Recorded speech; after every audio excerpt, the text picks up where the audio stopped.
Selamat pagi Bu Lina dan teman-teman. Dalam kesempatan kali ini saya akan mempresentasikan laporan perencanaan proyek peluncuran produk donat coklat kacang dengan metode CPM Expert yang dibuat untuk memenuhi tugas ujian tengah semester mata kuliah manajemen proyek. Sebelumnya perkenalkan, nama saya Angelina Dominica Gomez dengan NIM 545230005. Selamat menyaksikan. Pertama-tama, sebelum kita memulai pembahasan lebih lanjut, alangkah baiknya apabila saya menjelaskan mengenai latar belakang yang membuat saya tertarik dalam mengambil topik ini. Donat sebagai salah satu produk roti atau bakery yang populer memiliki potensi besar untuk dikembangkan baik melalui varian rasa, salah satunya seperti kombinasi coklat dan kacang yang memiliki daya tarik tersendiri bagi konsumen. Seperti kita sudah ketahui bersama, donat adalah makanan kecil yang memang sudah sangat populer di Indonesia dan juga tidak terbatas pada industri rumahan saja, tetapi juga pada industri yang lebih besar, bahkan yang berskala nasional ataupun internasional, sehingga tanpa adanya perencanaan proyek yang baik, pelaksanaan peluncuran produk baru bisa berisiko untuk mengalami keterlambatan, ketidakefisienan penggunaan sumber daya, serta tidak tercapainya target yang telah ditetapkan sebagai hasil akhir. Nah, oleh karena itu, diperlukan suatu pendekatan manajemen proyek yang mampu untuk mengelola aktivitas secara efektif dan efisien. Nah, di sini saya akan membahas metode ini dengan menggunakan metode CPM Expert. Nah, sebelum kita membahas lebih lanjut, ada baiknya kita membahas landasan teori dari berbagai metode yang akan kita gunakan selanjutnya.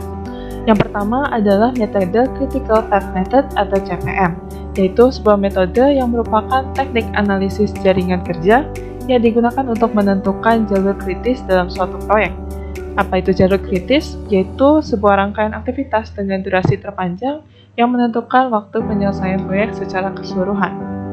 Selanjutnya, Program Evaluation and Review Technique atau PET adalah metode yang digunakan untuk memperkirakan waktu penyelesaian proyek dengan mempertimbangkan berbagai ketidakpastian. Nah, ketidakpastian di sini adalah konteks ketidakpastian dalam durasi waktu sebuah task atau aktivitas yang ada dalam jaringan proyek tersebut. Tentunya dalam segi ketidakpastian kita selalu memiliki waktu optimis atau waktu paling singkat di mana kita mengharapkan proyek tersebut atau suatu aktivitas dalam proyek tersebut akan selesai. Ada juga waktu pesimis atau waktu paling lambat atau waktu paling lama di mana kita mengasumsikan bahwa suatu pekerjaan tersebut dapat diselesaikan apabila tentunya ada banyak kendala atau hambatan. Dan selanjutnya ada juga waktu yang paling mungkin di mana kita mengasumsikan bahwa ini adalah waktu rata-rata atau waktu yang seringkali terjadi untuk menyelesaikan suatu aktivitas. Selanjutnya ada Multiple Resource Planning atau MRP, yaitu merupakan pendekatan yang berfokus pada perencanaan dan pengalokasian berbagai jenis sumber daya secara bersamaan. Salah satunya seperti yang kita bahas dalam kesempatan kali ini, yaitu sumber daya tenaga kerja atau sumber daya manusia atau SDM. Nah, tujuannya adalah agar setiap aktivitas proyek dapat berjalan secara efektif. Nah, di sini untuk tenaga kerja sendiri kita bagi menjadi 3, yaitu R1, R2, dan R3.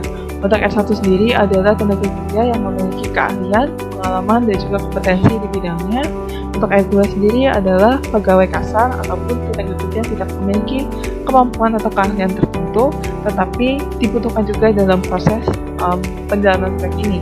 Dan untuk R3 sendiri adalah tenaga kerja lain di luar perusahaan, mungkin berupa vendor atau mungkin berupa lembaga luar yang bekerja sama dengan perusahaan dan juga dibutuhkan dalam penyelesaian proyek.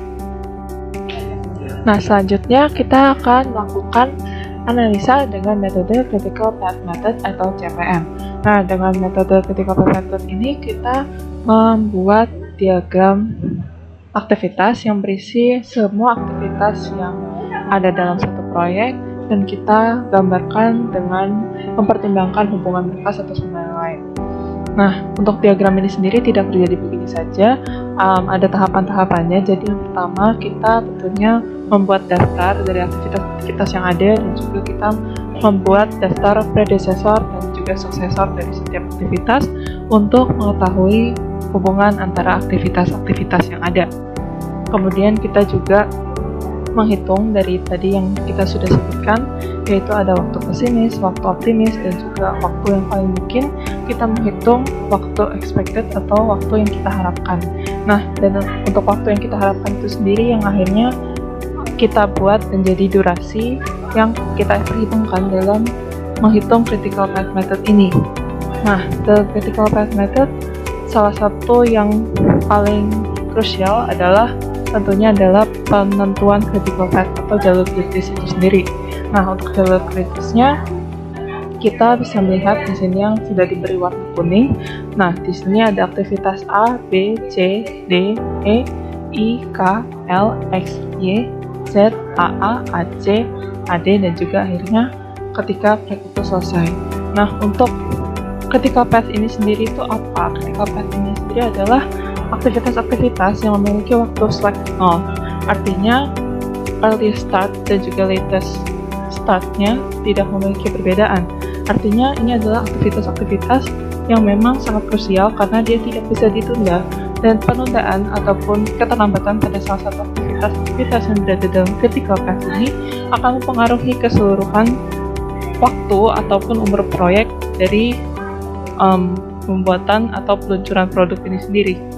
Jadi untuk critical path method sendiri, di sini kita menentukan aktivitas-aktivitas mana saja yang sekiranya tidak bisa ditunda. Dan critical path method ini juga memudahkan kita untuk melihat aktivitas-aktivitas secara visual, dan dia juga memberikan kita kesempatan untuk melihat earliest finish dan juga latest finish, di mana data-data ini nantinya dapat kita pergunakan lagi untuk berbagai macam analisa lebih lanjut. Salah satunya contohnya adalah apabila kita ingin menganalisa PERT dan juga Actim dan kawan-kawannya. Dan untuk aktivitas yang termasuk di dalam jalur kritis sendiri, mungkin di sini hanya terlihat lambang-lambangnya saja karena di dalam diagram aktivitas memang tidak cukup untuk dicantumkan semuanya.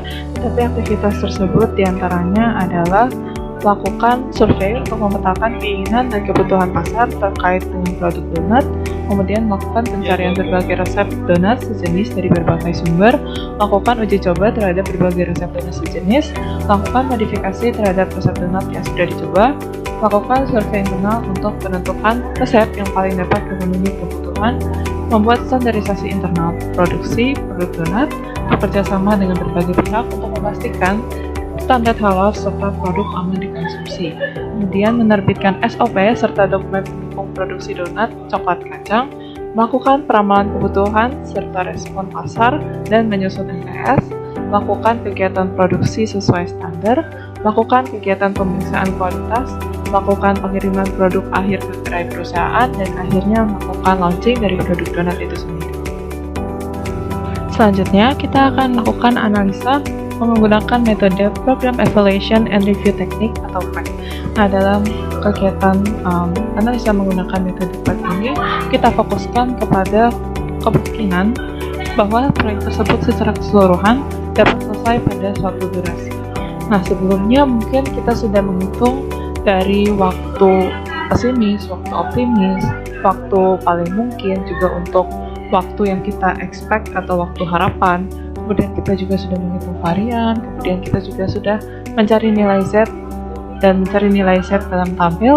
Nah, untuk sendiri kita memfokuskan pada berapa persen kemungkinan suatu proyek ini secara keseluruhan akan selesai pada suatu durasi tertentu.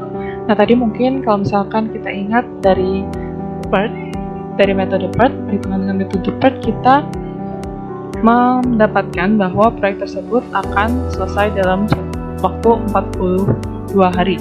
Nah, di sini kita juga memperhatikan bagaimana berapa besar kemungkinan bahwa proyek tersebut akan selesai mungkin dalam waktu 39 hari, mungkin dalam waktu 43 hari, 24 hari, 45 hari, dan seterusnya. Nah, di sini kalau kita lihat trennya, ketika dia 39 hari, 40 hari, 41 hari, dan bahkan 42 hari, persentase kemungkinan proyek ini selesai cenderung masih di bawah sampai dengan 50%.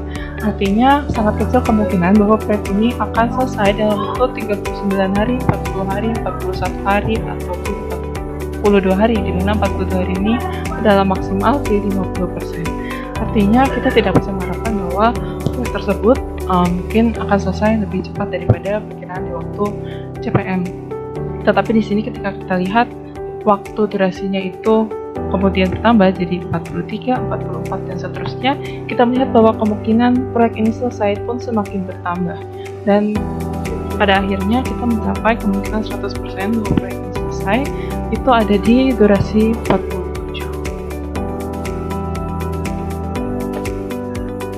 Nah, selanjutnya masih ada kaitannya juga dengan sumber daya manusia. Kita akan menganalisa proyek ini menggunakan metode multiple resource planning.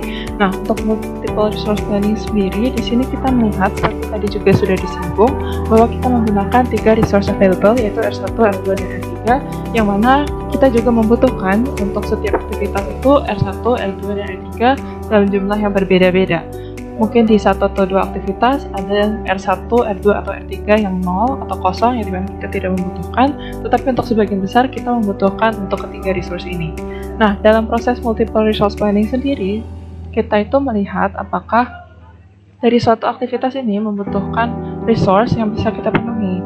Jadi ibaratnya ketika kita menjalankan suatu aktivitas, apakah ada aktivitas lainnya yang dapat dijalankan secara paralel bersamaan dengan aktivitas ini untuk menghemat waktu, atau justru kita walaupun secara CPM atau critical path method kita melihat bahwa aktivitas ini mungkin bisa dijalankan secara paralel, tapi ketika kita masuk ke multiple resource planning, kita melihat bahwa sumber dayanya itu tidak ada atau tidak mencukupi untuk menjalankan 2 aktivitas ini secara sekaligus, dan kita harus menjalankannya satu persatu sambil menunggu durasi dari aktivitas yang lainnya tersebut untuk selesai sebelum memulai ke aktivitas baru.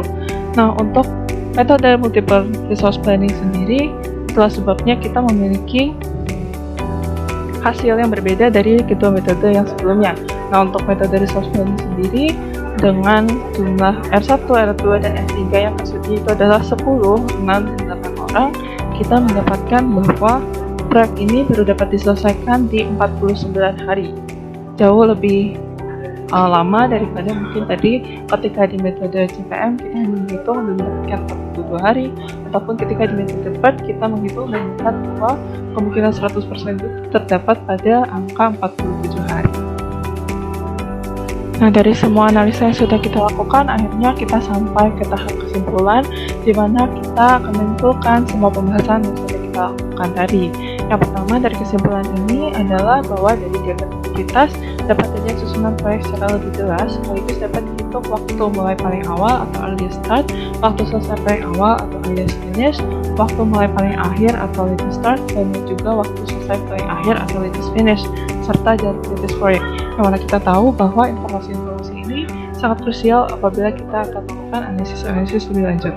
Selanjutnya yang kedua, jalur kritis sesuai metode CPM dalam proyek peluncuran produk donat coklat kacang terdiri atas aktivitas A, B, C, D, E, I, K, L, X, Y, Z, A, A, C, dan A, D. Nah, berdasarkan perhitungan jalur kritis itu juga, umur proyek adalah selama 42 hari. Nah, untuk kesimpulan yang ketiga, waktu pengerjaan setiap aktivitas dalam proyek dihitung dengan menggunakan rumus dalam metode DEPART, sehingga didapatkan waktu yang diharapkan atau expected time dari setiap aktivitas, berdasarkan waktu optimis, pesimis, dan juga waktu paling mungkin. Nah, hasil dari pengerjaan ini lah yang digunakan dalam penyusunan diagram aktivitas salah satunya.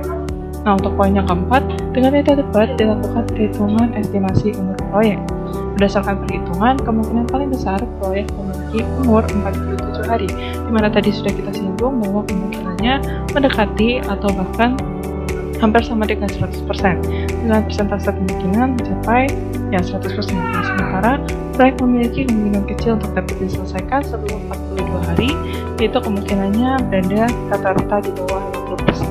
Nah, berdasarkan perhitungan tenaga kerja yang dilakukan dengan metode multiple resource planning atau MRP, dapat disimpulkan juga bahwa dengan jumlah sumber daya manusia R1, R2, dan R3 sebanyak berturut-turut 4, 6, dan 8 orang, maka proyek dapat diselesaikan dalam kurun waktu 49 hari, yang mana mungkin kita lihat bahwa sumber daya ini cukup terbatas sehingga proyek tidak dapat diselesaikan dalam waktu yang optimal.